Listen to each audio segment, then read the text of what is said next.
मग आता दुसरी ट्रिक असं म्हणता येणार नाही, सावधगिरीचे उपाय असं म्हणूया त्याला. तर त्याच्यातला दुसरा एक उपाय असा आहे की बघा गंमत, आजकाल किमान 20,000 रुपयाचा तरी मोबाईल असतो सगळ्यांकडं, 10,000चा गृहीत धरून.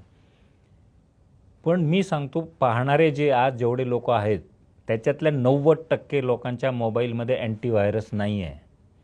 कुठल्या कंपनीचं टाकावं हे सांगण्यासाठी मी आलेलो नाही, कारण मी कुठल्या कंपनीचं प्रमोशन करत नाही.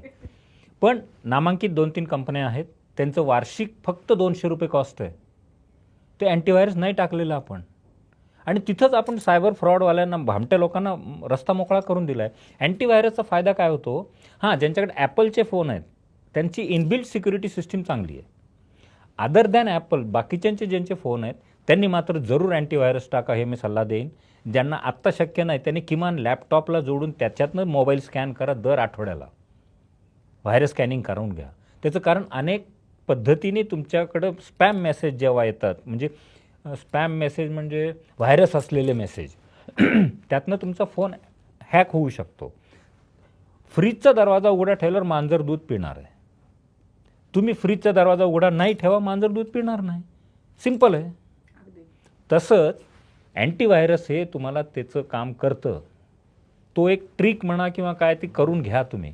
ती पाहिजे, कंपल्सरी पाहिजे.